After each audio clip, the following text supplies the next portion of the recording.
San Juan Damasceno, presbítero y doctor de la Iglesia. 675 a 749. Memoria libre. 27 de marzo. Una plaza de Damasco. En un rincón se amontonan los esclavos que sus dueños exponen a la vista de los compradores, negros de Etiopía, cautivos de Capadocia y de Siria, cristianos del norte de África, jóvenes de las costas de Sicilia y España. Tiemblan ante la incertidumbre de su suerte, examinan distraídamente a sus nuevos amos, y se prestan resignados a las pruebas de un examen humillante. Algunos desfilan poniéndose antes de rodillas delante de un viejo para recibir su bendición. El viejo llora, nadie quiere dar por él un puñado de escudos, y tendrá que seguir sufriendo los malos tratamientos de su antiguo propietario. Un hombre se detiene delante de él y le dice: ¿qué rango tienes para que tus compañeros se postren delante de ti? Soy un sacerdote de Cristo, respondió el esclavo. Son un monje oscuro e inútil, que, después de consumir sus fuerzas en el estudio de la sabiduría, se ve reducido a este miserable estado. Pues ¿por qué llorar de este modo la pérdida de una libertad a la cual habías renunciado al entrar en el monasterio? ¡Ay! Sollozó el anciano, es que veo la inutilidad de todos mis esfuerzos pasados, porque nadie se va a aprovechar de ellos. He recorrido todo el ciclo de las ciencias sagradas y profanas. Me he ejercitado por la retórica en el arte de bien decir, he acostumbrado mi razón a los preceptos de la dialéctica, he analizado las obras del Estagirita y las de Platón, he profundizado en las leyes de la geometría y de la música, he aprendido lo que se puede saber en física e historia natural, y cuando me creía capacitado para fundar una escuela, me llevan a la esclavitud y a la muerte. No morirás ni serás esclavo, vendrás a mi casa y enseñarás tu ciencia, allí tengo un discípulo digno de ti. Así dijo el desconocido, y sacando unas monedas de oro, pagó, cogió al monje del brazo y le llevó consigo. El comprador era un empleado del califa Abdelmelik, encargado de percibir los impuestos de los cristianos. Cristiano él, se le conocía entre sus correligionarios con el nombre de Sergio, aunque en la corte solía llamársele Mansur. El comprado, llamado Cosme, era un monje siciliano que había sido cautivado en un desembarco que hicieron los sarracenos en su isla, y el discípulo era el mismo hijo de Sergio, niño de pocos años, pero de una inteligencia vivaz y ávida de saber. Con el alborozo del corcel que se lanza libre a la pradera, dice el hagiógrafo, así se entregó Cosme a la educación de Juan, su discípulo. Enseñóle la gramática, la dialéctica, las formas del razonamiento, las reglas morales y la ética, la ciencia de los números y las proporciones según el sistema pitagórico, el álgebra de Diofonto, el arte poético y las reglas de la armonía. Después de varios años, Cosme se presentó al padre del muchacho y le dijo: he cumplido tu deseo, el discípulo sabe ya tanto como el maestro. Ahora solo te pido que me permitas consagrar el resto de mi vida a la oración y al silencio. Incrédulo al principio, Sergio se dio cuenta rápidamente de que su hijo, apenas salió de la escuela, era ya un gran maestro. Juan empieza a revelarse abriendo una cátedra, en que enseñaba astronomía y ciencias naturales. Su fama llega a la capital del Imperio Árabe y se extiende entre las gentes de la corte. Al morir su padre, hereda su nombre árabe de Mansur, y con el nombre, el empleo. Es un empleo odioso, pero los cristianos le aman y le bendicen, los musulmanes le admiran y le respetan. Solo él está descontento, desprecia el oro, le repugna el favor de un príncipe que persigue a sus hermanos en religión, echa de menos sus libros y recuerda con tristeza las descripciones apasionadas que su viejo maestro le hace de la vida de oración y soledad. Y sucedió que un día, en plena juventud, cuando lo podía esperar todo del mundo, abandona cuanto le sonreía en la corte, distribuye sus riquezas entre los pobres y va a esconderse en la laura famosa de San Sabes, entre los barrancos del Cedrón, en medio del desierto de Judea.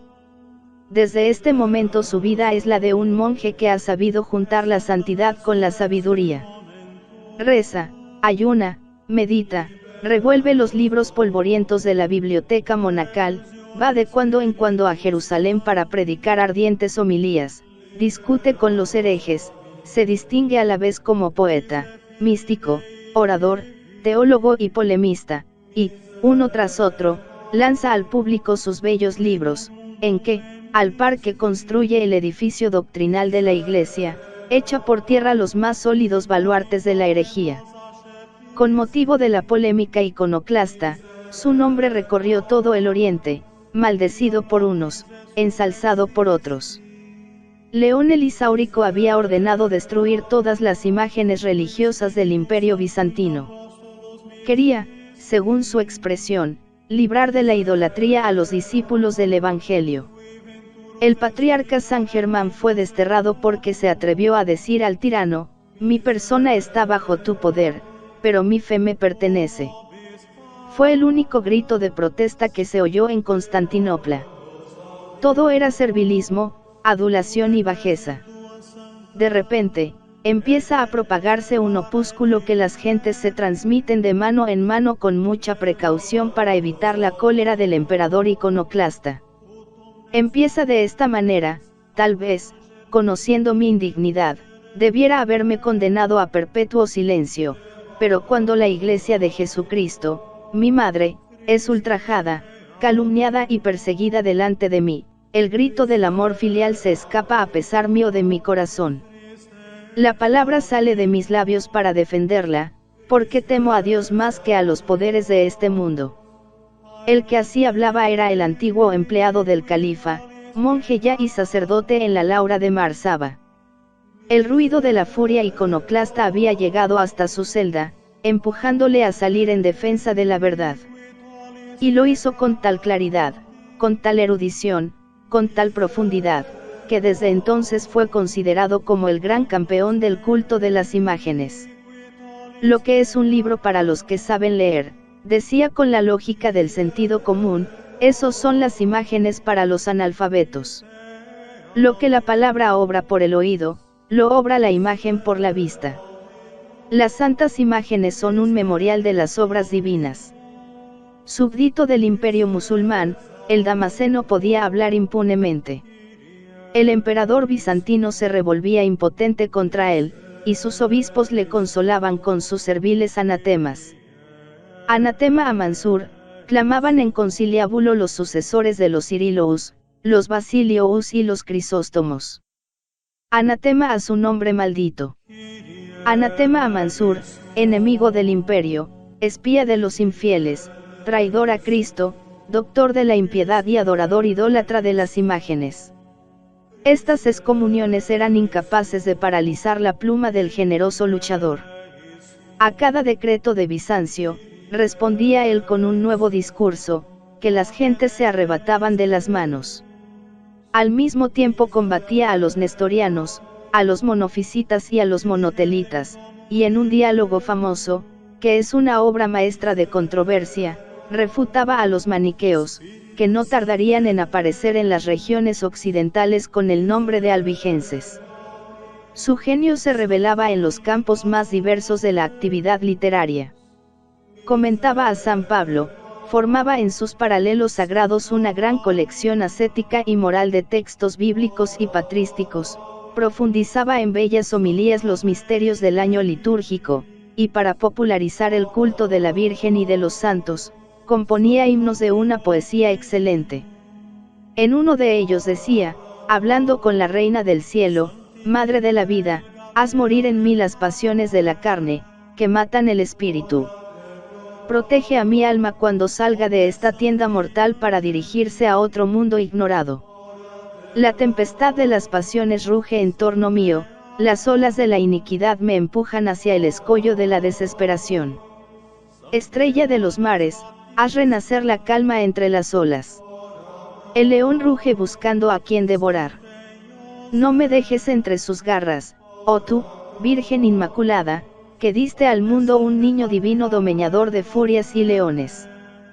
Este mismo sentimiento poético inspira también los discursos del monje de Marsaba. Es elocuente y original, popular y profundo, sabe ser abundante y conciso, y, a diferencia de muchos escritores bizantinos, siempre que habla dice alguna cosa.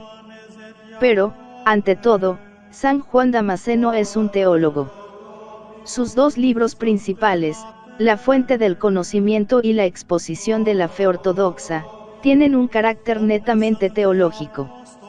No faltan en ellos discusiones filosóficas en que el Damasceno sigue a Aristóteles, aunque sin servilismo, burlándose de los que colocan al estagirita en el coro de los apóstoles, pero sus digresiones de filosofía, lo mismo que sus variadas observaciones científicas, tienen siempre una finalidad teológica.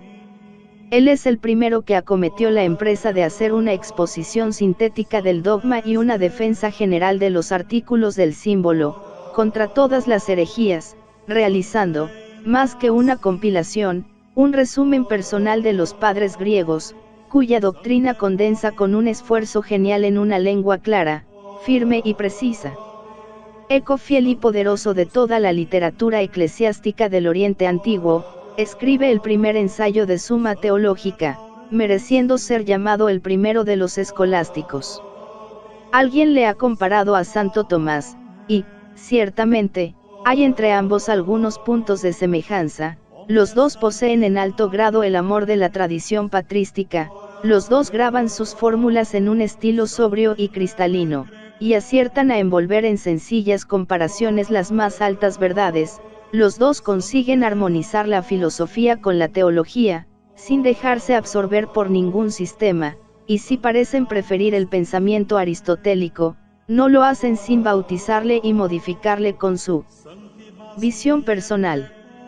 Por lo demás, el de Aquino es un río caudaloso y majestuoso, el de Damasco es un afluente, un riachuelo de aguas límpidas y doradas que, generosamente, dan su caudal al río mayor. Los orientales, comparándole con el río de su ciudad natal, famoso por sus arenas de oro, le llamaron Chrysorrhus. Hoy la Iglesia de Occidente ha puesto a Juan Damasceno en el senado ilustre de sus doctores, la de Oriente está orgullosa de él y de sus libros. En la Laura de Marsaba, su gloria lo es todo. El mismo nombre del fundador ha sido casi eclipsado por el suyo. El peregrino que allí llega, se encuentra en todos los rincones las huellas de su paso. Aquí está enterrado San Juan, le dice el monje hospedero, esta es su celda, esta su capilla, en este banco trabajaba, en esta terraza se paseaba leyendo a Orígenes y San Epifanio. Sin duda, San Sabes fue un espejo de virtud, un prodigio de penitencia, pero Juan Damasceno, el excelso teólogo, el magno poeta, fue nuestro hermano.